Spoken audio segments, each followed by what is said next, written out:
আমার যে সকল স্নেহের ছাত্রছাত্রীরা এবছর বর্ধমান ইউনিভার্সিটির অন্তর্গত বিএ পঞ্চম সেমিস্টার করছো, অর্থাৎ যারা এবছর পরীক্ষা দিচ্ছ, আজ তোমাদের জন্য আমি একটি গুরুত্বপূর্ণ ভিডিও নিয়ে হাজির হয়েছি। এই ভিডিওটি আজ খুবই গুরুত্বপূর্ণ হতে চলেছে। তোমরা যারা মেজর পেপার হিসাবে এডুকেশন অর্থাৎ শিক্ষা বিজ্ঞান সাবজেক্টটি নিয়েছো, কারণ আজ আমি তোমাদের জন্য খুব গুরুত্বপূর্ণ একটি সাজেশন নিয়ে হাজির হয়েছি। তোমরা জেনে গেছো যে এই মাসের অর্থাৎ এই মার্চের 10 তারিখ থেকে তোমাদের পরীক্ষা শুরু হতে চলেছে। তাই এই সময়টি তোমাদের জন্য খুব খুব গুরুত্বপূর্ণ। তাই তোমাদের জন্য আজ আমি এডুকেশনের যে মেজর 2 পেপারটি রয়েছে সেখান থেকে গুরুত্বপূর্ণ কিছু প্রশ্ন নিয়ে হাজির হচ্ছি। তোমরা যারা মেজর 1 পেপারটির সাজেশন দেখোনি, আমি অলরেডি একটি ভিডিওতে আপলোড করে দিয়েছি। তোমরা পারলে ভিডিওটি দেখে নিও।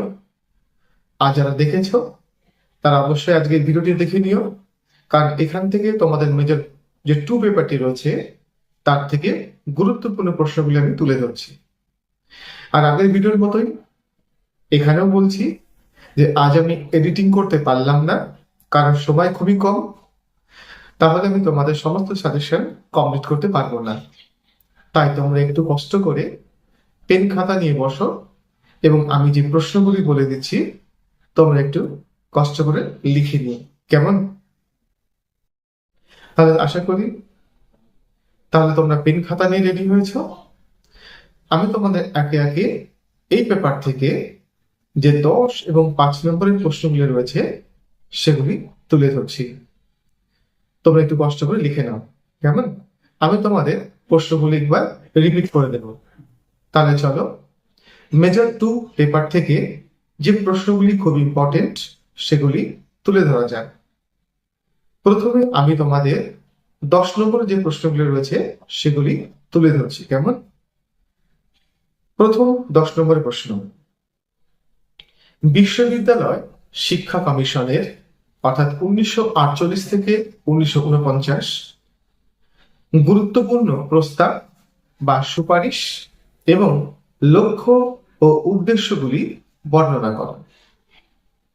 প্রশ্নটি আরেকবার বলছি, বিশ্ববিদ্যালয় শিক্ষা কমিশনের 1948 থেকে 1949 এর গুরুত্বপূর্ণ প্রস্তাব বা সুপারিশ এবং লক্ষ্য ও উদ্দেশ্যগুলি বর্ণনা করো, কেমন? এই প্রশ্নটির ক্ষেত্রে তোমাদের একটু ঘুরিয়ে প্রশ্ন করতে পারে। অর্থাৎ এখানে দেখো তোমাদের সুপারিশ বা প্রস্তাবটি আমি আগে বলেছি, লক্ষ্য আর উদ্দেশ্যগুলি পরে বলেছি। তোমাদের কি করতে পারে, আগে লক্ষ্য ও উদ্দেশ্য এটা উল্লেখ করতে পারে, পরে সুপারিশ বা প্রস্তাবের কথা উল্লেখ করতে পারে। অর্থাৎ এইভাবে বলতে পারে যে বিশ্ববিদ্যালয় শিক্ষা কমিশনের লক্ষ্য ও উদ্দেশ্যগুলি কি তা উল্লেখ করো এবং তার গুরুত্বপূর্ণ প্রস্তাব বা সুপারিশগুলি বর্ণনা করো, কেমন? এবার চলো তোমাদের পরবর্তী যে প্রশ্নটি রয়েছে সেটি তুলে ধরা যাক। গ্রামীণ বিশ্ববিদ্যালয়ের ধারণা বা বৈশিষ্ট্য সম্পর্কে রাধাকৃষ্ণন কমিশনের বা বিশ্ববিদ্যালয় শিক্ষা কমিশনের সুপারিশগুলি উল্লেখ করো। প্রশ্নটি আরেকবার রিপিট করছি, গ্রামীণ বিশ্ববিদ্যালয়ের ধারণা বা বৈশিষ্ট্য সম্পর্কে রাধাকৃষ্ণন কমিশনের বা বিশ্ববিদ্যালয় শিক্ষা কমিশনের সুপারিশগুলি লেখো। এই প্রশ্ন দুটি তোমাদের কিন্তু খুব ইম্পর্টেন্ট। এই প্রশ্ন দুটি তোমরা ভালোভাবে তৈরি করো, একটি এখান থেকে আসতে পারে, কেমন? এবার চলো এখান থেকে তোমাদের পরবর্তী প্রশ্ন, মুদালিয়ার কমিশনের সুপারিশ অনুযায়ী মাধ্যমিক শিক্ষার কাঠামো এবং পাঠ্যক্রম আলোচনা করো। প্রশ্নটি আরেকবার বলছি, মুদালিয়ার কমিশনের সুপারিশ অনুযায়ী মাধ্যমিক শিক্ষার কাঠামো এবং পাঠ্যক্রম আলোচনা করো। পরে প্রশ্ন, কোঠারি কমিশনের কৌশলী এবং পেশাগত শিক্ষা সম্পর্কে প্রস্তাব বা সুপারিশগুলি আলোচনা করো। প্রশ্নটা আরেকবার বলছি, কোঠারি কমিশনের কৌশলী এবং পেশাগত শিক্ষা সম্পর্কে সুপারিশগুলি আলোচনা করো। এই প্রশ্নটি তোমার ঘুরিয়ে আসতে পারে, অর্থাৎ এইভাবে দিতে পারে, কারিগরি ও বৃত্তিমূলক শিক্ষা সম্পর্কে কোঠারি কমিশনের সুপারিশগুলি আলোচনা করো। কিভাবে আসতে পারে? কারিগরি ও বৃত্তিমূলক শিক্ষা সম্পর্কে কোঠারি কমিশনের সুপারিশগুলি আলোচনা করো। কেমন? এবার চলো এখান থেকে পরবর্তী গুরুত্বপূর্ণ প্রশ্ন, সর্বজনীন প্রাথমিক শিক্ষার ক্ষেত্রে প্রতিবন্ধকতা বা বাধা বা সমস্যাগুলি কি কি? সর্বজনীন প্রাথমিক শিক্ষার লক্ষ্যে গৃহীত পদক্ষেপগুলি আলোচনা করো। প্রশ্নটি আরেকবার বলছি, সর্বজনীন প্রাথমিক শিক্ষার ক্ষেত্রে প্রতিবন্ধকতা বা বাধা বা সমস্যাগুলি কি কি? সর্বজনীন প্রাথমিক শিক্ষার লক্ষ্যে গৃহীত পদক্ষেপগুলি আলোচনা করো। এই প্রশ্নের মান তোমাদের 5+5 এইভাবে আসতে পারে। কেমন? প্রশ্নটি খুব ইম্পর্টেন্ট, এটি ভালো করে তৈরি করো। কেমন? এবার চলো পরবর্তী 10 নম্বর প্রশ্ন, ভাষা নীতির ক্ষেত্রে একক ব্যক্তি কমিটির সুপারিশ কিভাবে করা হয়েছিল তা আলোচনা করো। প্রশ্নটি আরেকবার বলছি, ভাষা নীতির ক্ষেত্রে একক ব্যক্তি কমিটির সুপারিশ কিভাবে করা হয়েছিল তা আলোচনা করো। পরবর্তী প্রশ্ন, NEP 1986 এর বৈশিষ্ট্য আলোচনা করো বা এর গুরুত্বপূর্ণ প্রস্তাব বা সুপারিশগুলি বা বিচার্য বিষয়গুলি আলোচনা করো।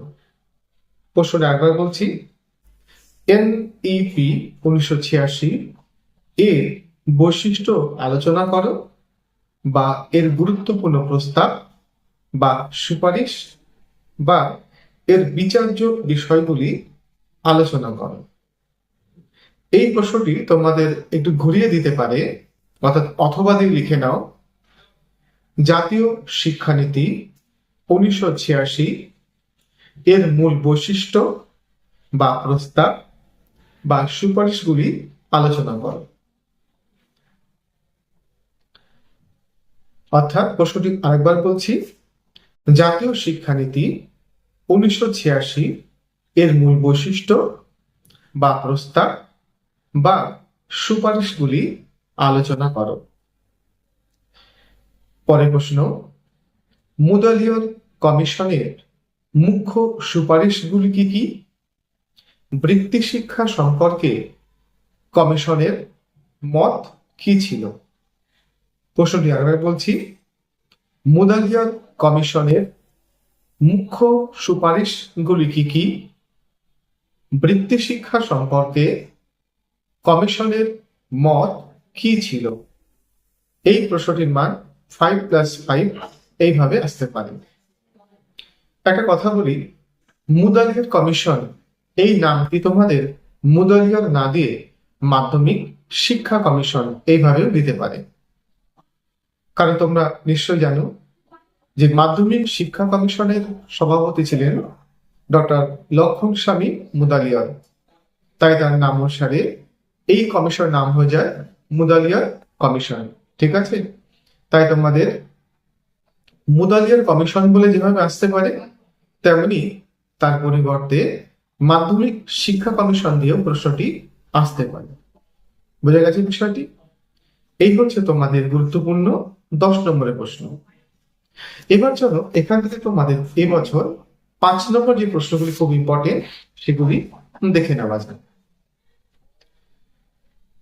5 নম্বরের জন্য তোমাদের প্রথম প্রশ্ন, রাধাকৃষ্ণ কমিশনে শিক্ষক শিক্ষণ সম্পর্কে যে সুপারিশ করা হয়েছিল তা লেখো।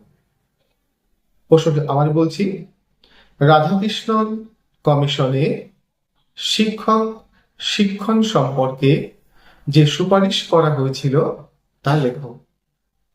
দ্বিতীয় প্রশ্ন, পরীক্ষা ও মূল্যায়ন ব্যবস্থা সম্পর্কে রাধাকৃষ্ণন কমিশন বা বিশ্ববিদ্যালয় শিক্ষা কমিশনের মত আলোচনা করো।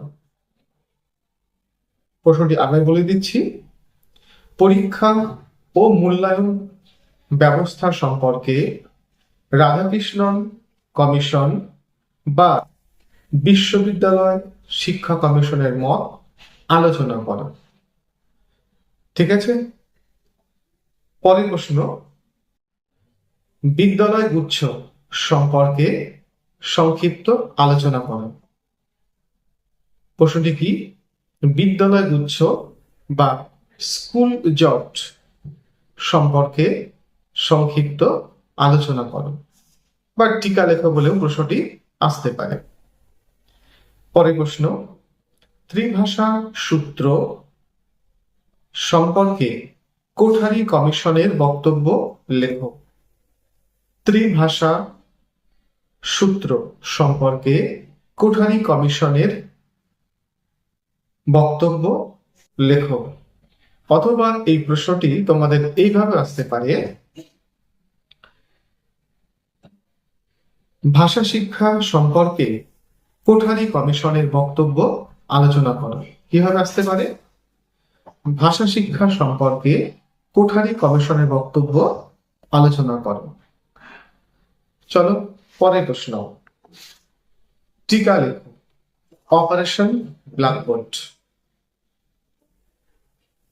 প্রশ্নটি বলছি, টিকা লেখো।